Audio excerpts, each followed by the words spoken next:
Pa sam rekao, kako je to moguće?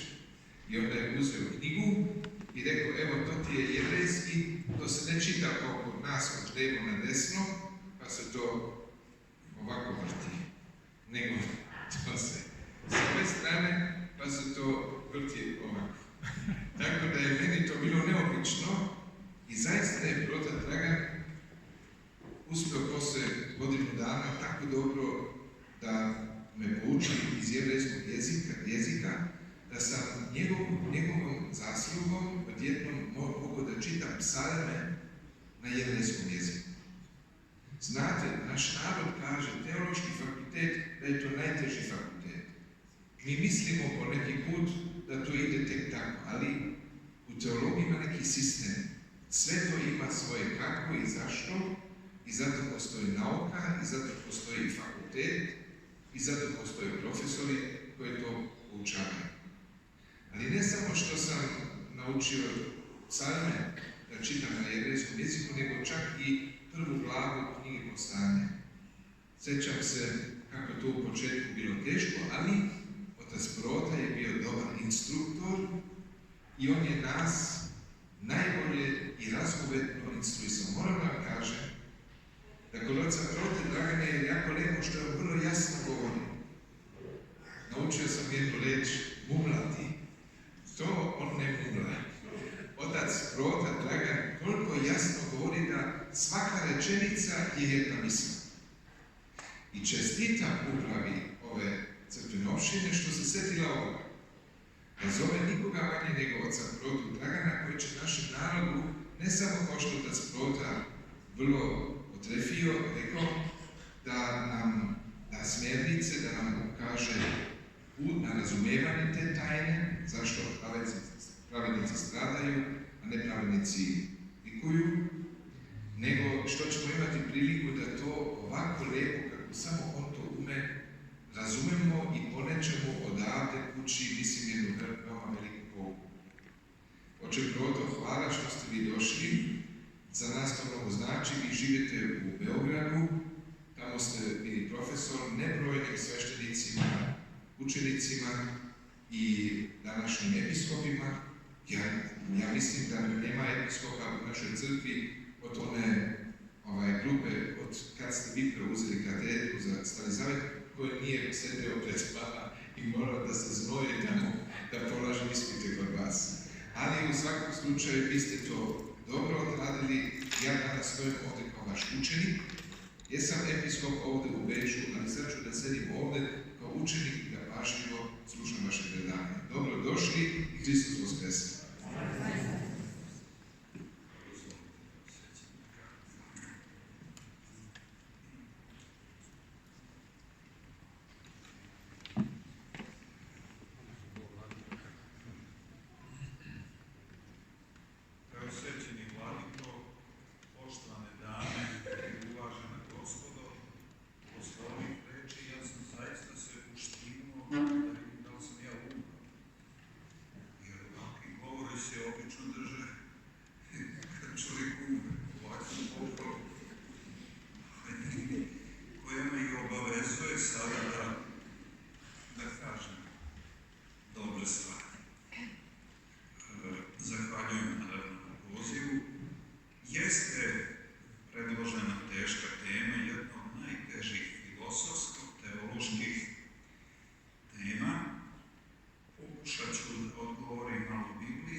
sigurno nisu ni pročitali Bibliju, misle da je Biblija nešto čvrsto, kruto i nepromenjivo.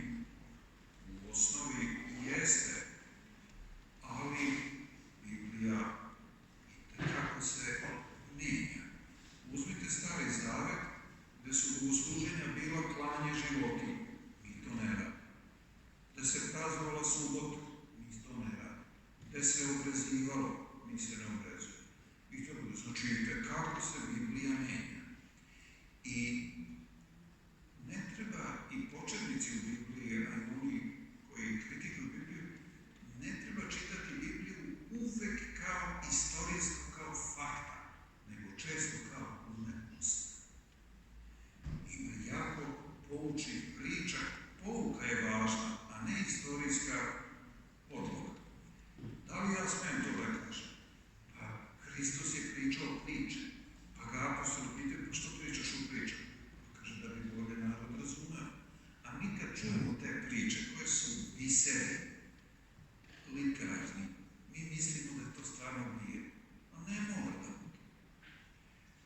Milostivi Samarijani, pouka je jasna. I sasvim je svejedno da li je onaj pomogao čovjeku nevolji ili je to samo priča. I u priči je potpuno jasna ideja. Ili priča o velikom dužniku, o caru velikom dužniku. Ta je priča jasna, bez obzira da li je istorijski tačna. Priča o bludnom sinu. Takvih sinova je bilo kroz istoriju na desetine hiljada, to je nažalost svakodnevna pojava. A da li je to baš bio konkretan slučaj ili je briljantna literarna dela? Pouka je važna. Pokajati se i priznati grešku. Tako i ova knjiga o Jobu. Jov je sigurno istorijski postojao. To imamo, recimo, pominje ga prorok Jezekije. Knjiga i sigurno je bio i pravedan i sigurno je mnogo stradao. A tek nekoliko stotina godina posle njega, genijalni pisac hteo je da razmotri problem zašto pravnik strada, kako Bog dozvoljava, a grešnik uživa. Onda se setio Jova i lepo ga briljantno literarno obradio. Tu govorim zbog jednog detalja i sadržaja koji je, kako je literarna oblanda za glavni predmet koji je nesporan. Evo da ukratko samo i prepričam knjigu Joba. Kaže pisac, živeo je u zemlji Uzu čovjek Jov, bio je pravedan i bio je veoma imućan. Nabraja se tamo 7.000 ovaca, 3.000 kamila, 500 jarmova volova i raznog drugog imanja, a Bog mu je darovao 7 sinova i 3 kćeri. I on je prinosio žrtve, molio se i bio je pravedan. E sad pisac baca na nebeski plan svoju temu i kaže, Gospod sa anđelima raspravlja, kaže, pojavi se i Satan. I Bog mu kaže, gde si bio, prohodio sam zemlju. Pa si vidio, Bog se kao hvali, si vidio mog slugu Jova kako živi ispravno. A đavo ne bi bio đavo da ne kaže, pa da, kad si mu dao sve i bogatstvo. Gospod kaže, dobro, uzmi mu sve, samo njega ne diri. I jave Jovu, razbojnici mu oteše svu stoku, oganj pade, spali u žetvu, a što najgore, u jednoj kući su njegova deca sreselila sa drugovima i pade krov i sve obije. I ovdje, naravno, pade pepeo, požali, ali ipak reče, kaže, Bog dao, Bog uzeo. Neka je blagosloveno ime Gospoda. I onda Gospod pita Satanu, jesi video mog slugu Jova kako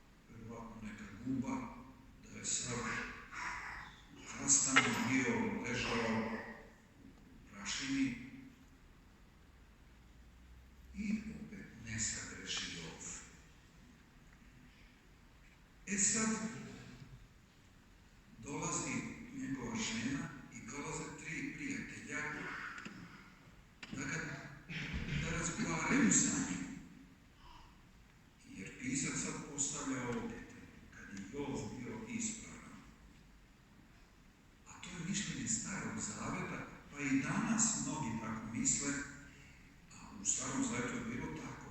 Ako je čovjek ispravan na zemlji, Bog će ga nagraditi bogatstvom, brojnom decom.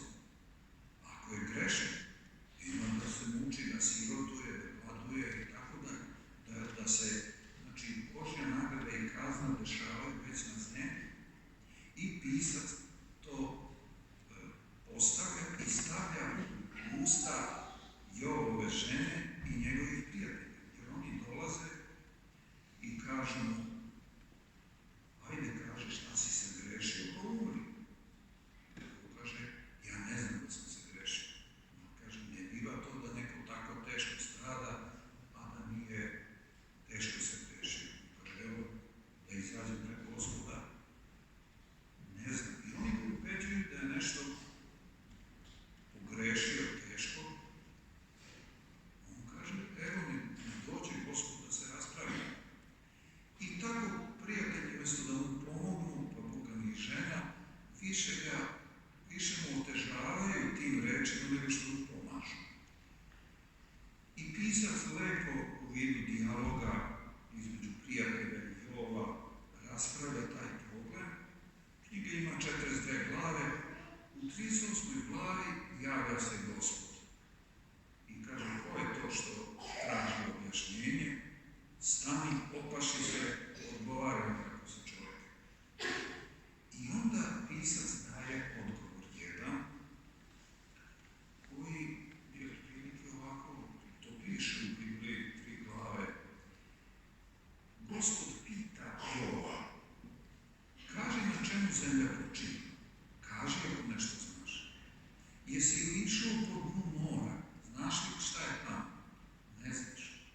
Jer znaš kako se koščice spajaju u utrobi trudne žene? Ne znaš. Jer znaš put pčela kuda ide. I onda mu daje primjere iz živog sveta, iz makrokosmosa, iz mikrokosmosa, da mu pokaže šta sve ne zna. I onda, otprilike, biblijski odgovor je, kad ne znaš sve to, ne znaš zašto stradaš. Taj odgovor ću ja na kraju itekako razložiti. Odmah da kažem da je jedan vrhunski intelektualac u Beogradu, koga je inače jako cenim, napisao jedan članak knjiga o Jovu, gde on kritički se osvrće na ovaj odgovor. Kaže, to nije odgovor. Biblija nam to ne daje zadovoljavajući odgovor. Tu se ja sa njim ne slažem, ali o tome malo kasnije. Inače, knjiga je kao literarno delo proučava se na svim filozofskim i filološkim fakultetima u svetu. Briljantno jedno literarno delo. I sada čuli ste glavnu temu. A ja, kad predajem, ovako kažem. Mi kažemo, pravednik strada, grešnik blaguje. Ja ću pokušati da vas ubedim da su sve 4 reči pogrešne. Evo zašto. Mi kažemo pravednik. Je li naše da prosuđujemo ko je pravednik? Ja se od toga ustručavam. Ako sam mogao samo možda da ocenjujem studente, ako sam to znao, a da procenjujem ko je pravednik, to nipošto. Jer zašto? Pa svi smo svedoci, bar i u Beogradu, kažu komšije za nekog starog deku, fini gospodin Jao, šta je fini gospodin Ive, se pozdravlja, fino živio tu godinama, fino živio godinama. Odjednom on učini teško nedelo na dečaku ili devojčicu, pa se svi čuli. A pre toga su pričali fini gospodin. Ne znam ja ko je fini gospodin i ko je pravi. Znači, to propustimo jednostavno Gospodu. Drugo, kad kažemo strada neko čovjek, mi najčešće mislimo na materijalno stradanje, da je siromašan. Međutim, ni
7 dece.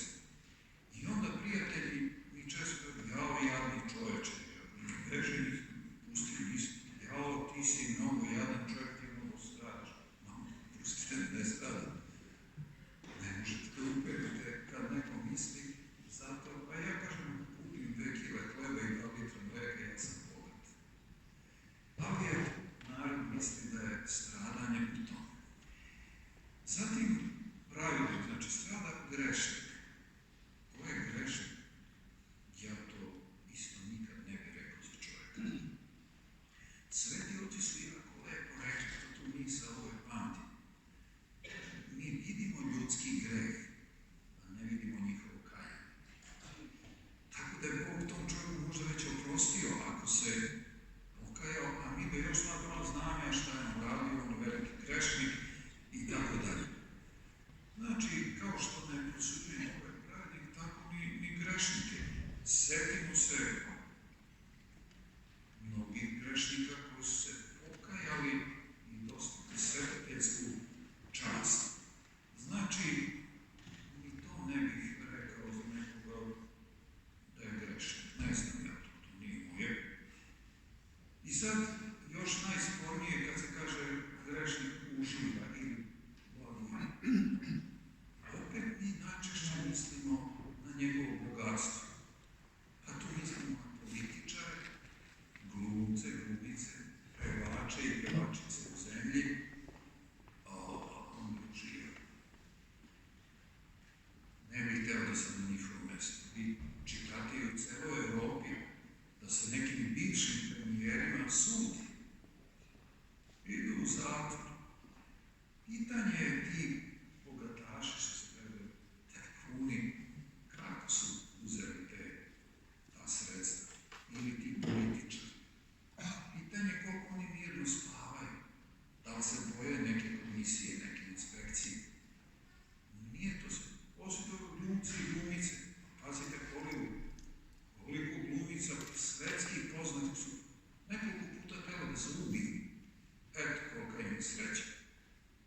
Ja u šalu kažem, čuvena Elizabeth Taylor, ona se 8 puta udavala. To je lepo. Ali se 7 puta razvodila. To nije lepo. Jer ipak svaki razvod ovdje slađi i materijalni izdaci. Znam, mnoge znači, pa koliko puta su sve glumice, da ne kažem hollywoodske, išle na ispumpavanje alkohola i droge. Nekoliko puta ne uspeju. Znate kakve su to muke odvikavanja od toga? To su teške muke. Hvala ti na njihovoj sreći. Isto tako i u zemlji Srbiji vidim život tih estradnih umetnica i umetnika ni najmanje ne zavljaju. Znači, da li je pravednik, da li stvar? Ko je grešnik i kako uživa, to nije naše da sudimo. Isto čujemo, svima vam se to sigurno desilo, priča se za neki bračni par, to je srećan bračni par, to je srećan bračni par. Kada oni razveli se? Pa recimo Mile i Vesna, ja pitam, Mile, šta to bio odjednom? Pa kaže, 20 godina sam trpeo onu rozbiju. Pa pitam ljudi, Vesna, šta to bio? Kaže, 20 godina sam ja trpeo onu baraku. A mi smo mislili da to srećan brak. Nije naše da prosuđujemo, to je tako jedna opšta misla. Ja sam propustio da kažem da ovo izlaganje obično izlažem u 4 teze. Prvu koja je srednje dužine sam završio. Druga i treća će biti vrlo kratke, a četvrta će biti malo detaljnije. Druga je vrlo kratka. Kad neko kaže zašto pravednici stradaju, a grešnici uživaju, pa mi i ne tvrdimo i ne govorimo da se sud donosi na ovoj zemlji. Šta bi onda bio poslednji sud? Ne bi bio potreban, ako su svi kažnjeni i svi nagrađeni. Pa svi znamo priču o bogatašu i Lazaru. Onaj bogataš živao, otišao u mesto mučenja. Lazar siromašan bio ispravan, otišao u blaženstvo.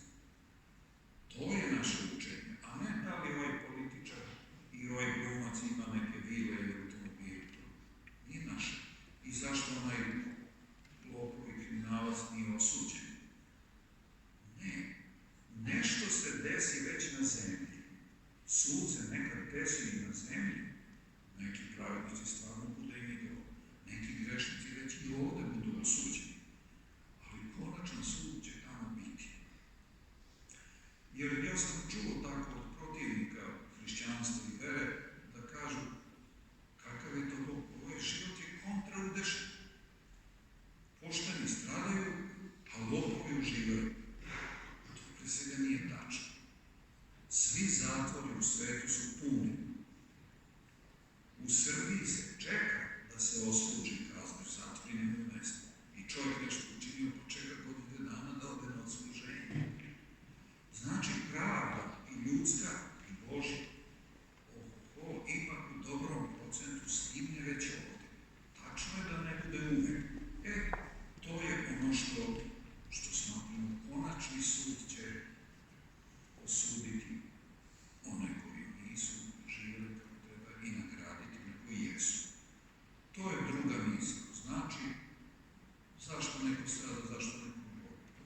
Ovo je život je privremen. To znači, važna je večnost. Treća kratka ideja bi bila, često čujemo da kažu, Bog trpi ovog lopova i zlikovca. Što ga ne vidi? Zato što je Bog milostiv. Mi ljudi nismo, mi bismo odmah ubili toga. Međutim, Gospod čeka sve nas na pokajanje. Mi imamo primere bezbrojne apostola Pavla, koji je postao apostol. Razbojnik na krstu se pokajao i bio opravdan. Onaj rimski kapetan koji je shvatio i on je opravdan. I već se u Ohridskom prologu Žitijama svetih imamo niz likova grešnika koji su doživjeli duboko pokajanje i dostigli visok nivo hrišćanstva u svetiljenstvu. Eto zašto Bog ne kažnjava odmah, kao što mi ljudi smo malo nastavili. Sad, četvrta teza, morat ću malo da je razložim.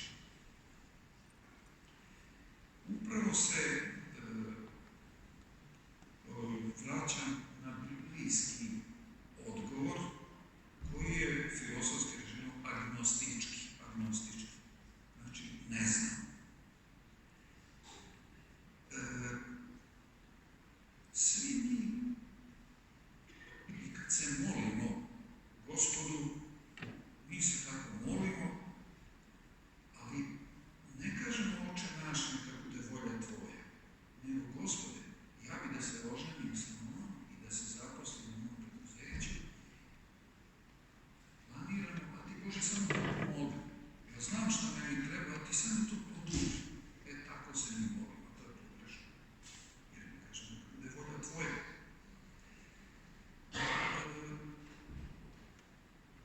Imao sam baš puno takvih primjera, mislim da su istiniti, su potpuni, ali malo su interesantni. Bio sam sveštenik duhovnik na Kalemegdanu u Beogradu, u kapeli Svete Petke, koju je vladika Nikolaj nazvao suzarnik grada Beograda. Stvarno tu dolazi narod da se isplače i da pita za savjet. I jednom ja dežuram kad jedna devojka tamo na porti prilazi mi mnogo svoje kod je uključena u struju. Oče, ja se zovem Vesna, recimo, ja zovem Vesna da mi čitate molitvu da se udam za Mileta. Ja kažem, ajde si, vi ste dobro, siđemo u kapelu, mi ovom knjizi imamo jednu molitvu za srećnu udaru i srećan brak. I ja čitam, ali nažalost, što je rekao vladika, ja govorim dosta razgovetno, ne mrvljam, i ja čitam molitvu, sve mislim, da ne sluša devojka. I ja čitam, sećam se da ti kaže, i daš rabi Bože Vesni muža, česna, vjerna, blaga, trezvena, pridešna, djelatna. A ona diže Mileta, kaže. Čutim ja opet čitam dalje, malo da mrvljam, da doteram do kraja, ja završio, ona kaže, niste rekli Mileta.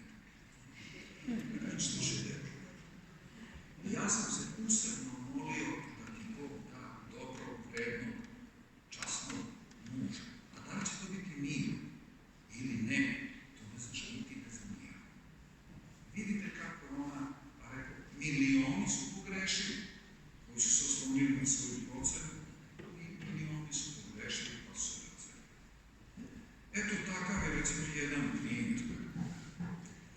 Drugi sam spojio svoje dve najveće ljubavi, to su vera i šah.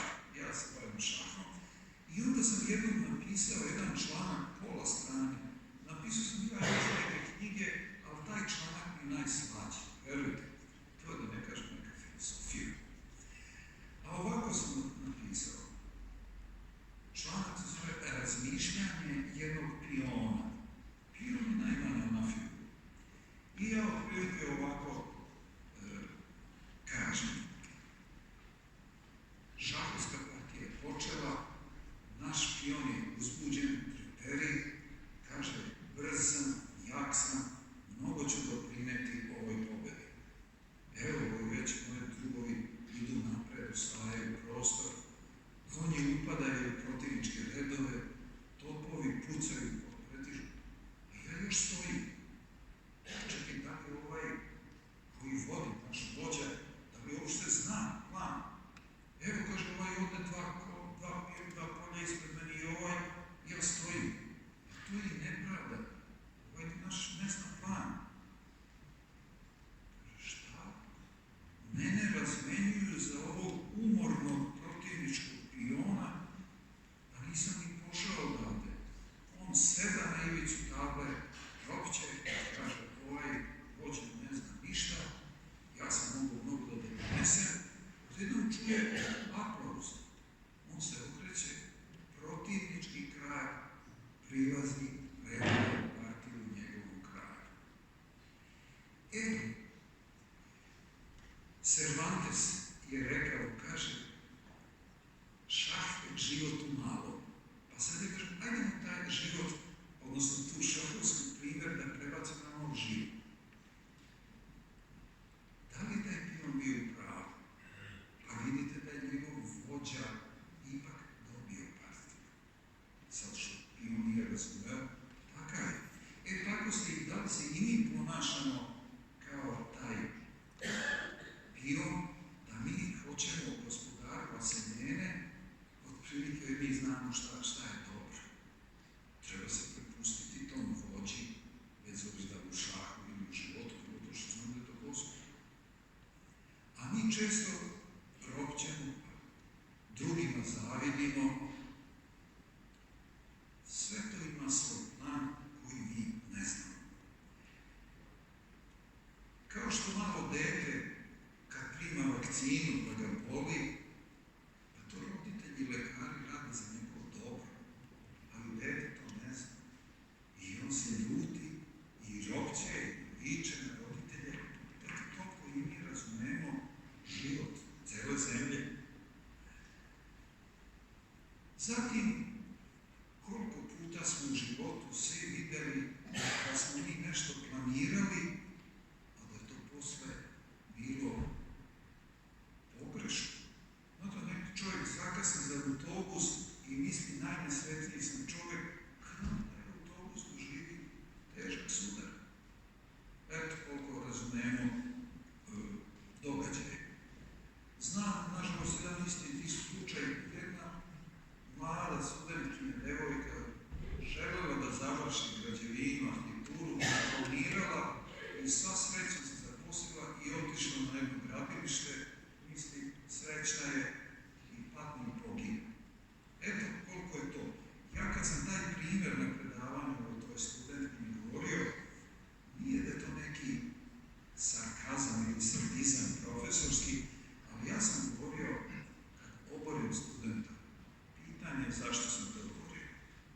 Možda je dobro. Možda je bolje da ostaviš ovaj fakultet ili zaposli se u nekoj čestitoj struci. Jer, nažalost, imali smo i takvi koji su diplomirali i su postali velika sramota crkve, ali su krivi profesor. A da je profesor lepo njega gorkim pilulama lečio, bolje bi za njega bio. Ili, znate, da đaci, studenti treba da imaju neku lepu ekskurziju i razbole se i ne odu. I misle da sam najnesrećniji čovjek. Ko zna na toj ekskurziji možda kakav bi greh upao. I onda bolje što nije otišao.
Još samo nekoliko lepih, nadam se misli. Evo o tome kako treba shvatiti život. Tu je vladika koji je dugo bio sa blaženom počešćim patrijarhom Pavlom. I istinita priča glasi ovako. Ja sam samo zaboravio koji manastir je u pitanju Kosovo i Metohije. Jednom vladika Pavle, tada je bio episkop, reši da jedne nedelje ide u neki manastir, zvaćemo ga manastir, da služi. A on, pošto on tu ustaje rano, pa je autobus, ide možda jednom dnevno, i on u 6 ujutru stoji na autobuskoj stanici, dođe autobus, otvori vrata, onaj, šta je Pope, jel bi da se voziš? Pa da, nećeš, i zatvori vrata i ode. A episkop Pavle kaže, pa možda je Božja volja da ja ne služim u manastiru. Tek što on to reče, jedan Mercedes iz Švajcarske zaustavi, Pope, gde ideš? Kaže, mislim sam u onaj manastir.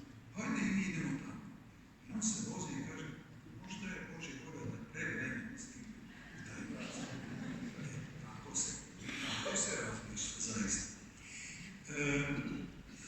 Još sam interesantno u nekoj konfekciji američkih filmova, nema ništa pametno, u 3 filma sam našao jednu misao koja mi se uklapa u ova razmišljanja, pa ću vam prezentirati.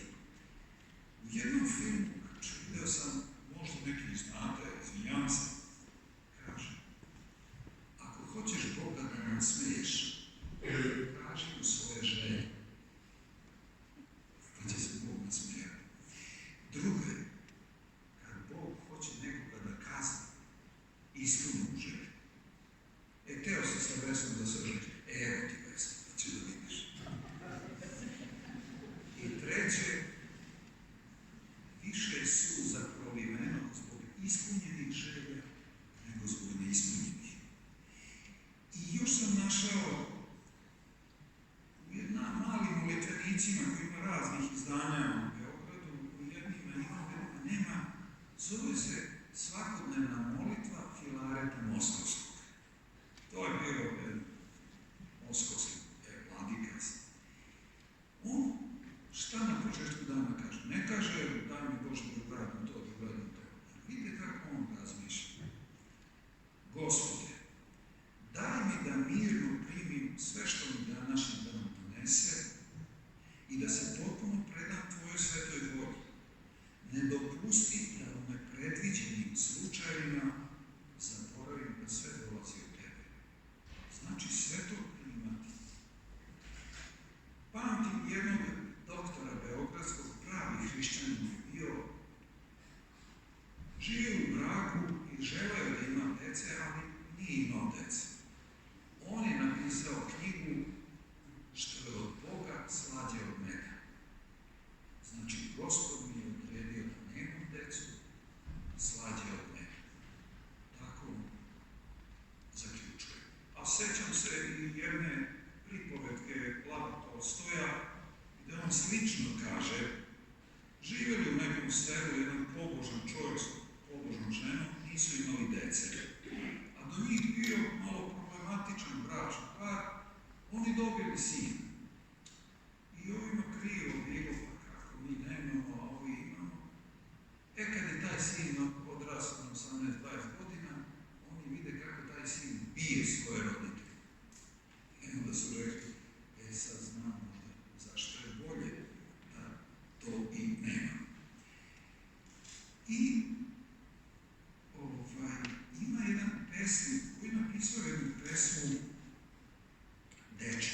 dečija pesma, ali kako se meni sviđa završetak te pesme, zove se molitva, neki dečak molitva. Kaže, o moj Bože dragi, malim ti se molim, pouči me kako da sve ljude volim. Dok sam još ovako u danima mladi, od jutra do mraka da veselo radim. Da naučim nauk što za život treba.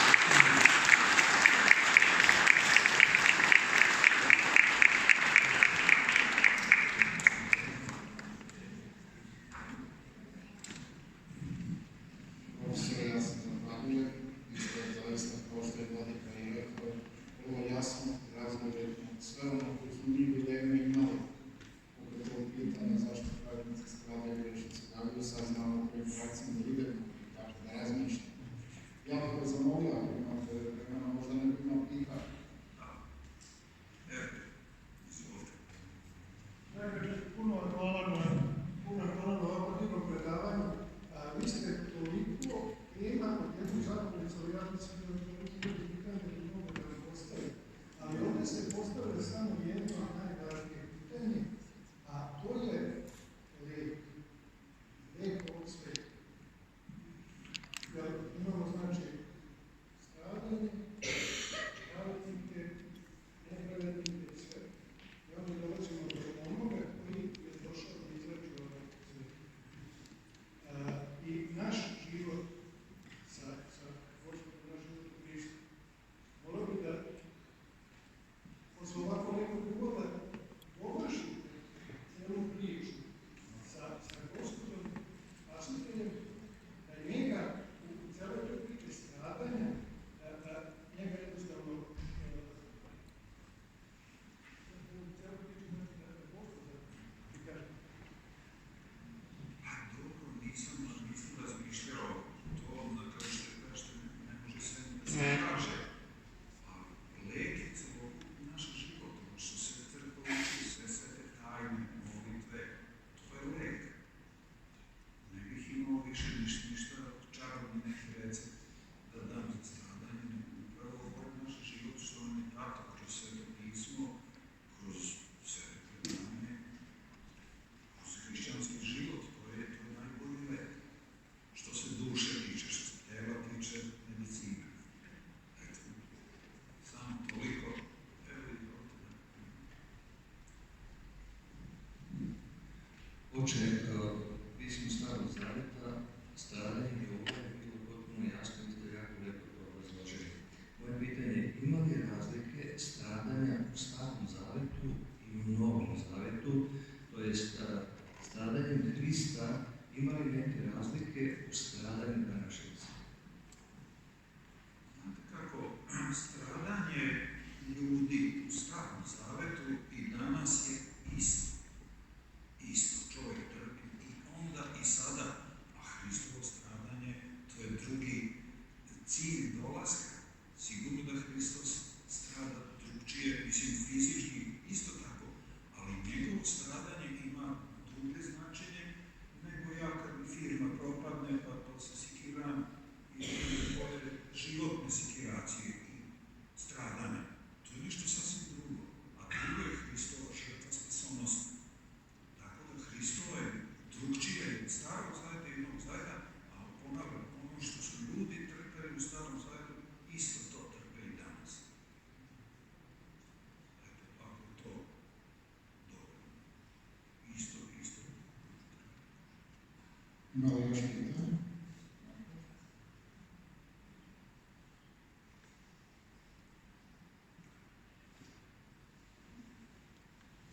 Ako nema više pitanja, mislim da način zahvaljujemo. Želio bih da zamolim Vladiku, što puno peva i od se Jovana u jednom nove ljeta, da pozdravimo našeg gosta i da se na taj način zahvaljujemo. Hoćemo da pevamo mnoga ljeta, ali htio sam da skrenem pažnju. Vi ste mene podsjetili na te koincidencije u odnosima među ljudima. Ja sam pošao u Beograd na studij bez znanja srpskog jezika. Vi znate da sam rođen u Njemačkoj. Pa kad sam pošao u Beograd nisam dobro znao srpski. Izložio sam se strašnim mukama. Znači, treba sad govoriti srpski. I sjećam se, blizu moje kuće, tamo gdje sam stanovao, bila jedna bakalina, jedna žena, govorimo o 79, kad sam maturirao, ja ulazim u radnju i hoću da kupim pile, ali nisam znao kako se na srpskom kaže pile. I ja sam donio jaja i kažem, gospođo, ja hoću da kupim majku od ovoga. Ta žena me zapamtila, znate, pre nekoliko dana bio sam u Beogradu i idem tamo u tu bakalinu, ona još postoji, ona mene gleda, imam sad radu i malo sam se promenio, kaže, ja se vas sećam, vi ste 40 godina tražili majku od jaja. A kaže, to je meni u tom trenutku, imala sam moje probleme, kad ste vi tamo došli i tako pitanje postavili, ja sam se iz sve duše smijala. Tako da, ovo što ste govorili o Čebroto, mene izuzetno osvežilo, ja sam se veoma obogatio vašim predavanjem. To se nadam također i vi koji ste večeras došli. Želim još jedanput da se zahvaljujem upravi naše crkve koja se sjetila ovoga, da pozove ovakvog visokog karatnog profesora, da nam večeras drži predavanje i moja molba je da se to i u buduću ovako nastavlja, zato što je to veoma korisno i svakako konstruktivno za naš praktični i duhovni život. U to ime da otpevamo našem profesoru jedno mnoga je ljeta, izvolite da ustanete i da mu zaželimo blagoslov Božji i napredak u životu. Mnoga je ljeta, mnoga je ljeta, mnoga je ljeta.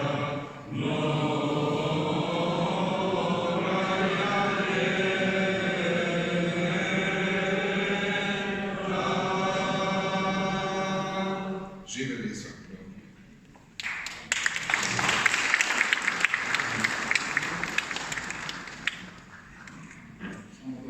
Sljedeće predavanje je 19.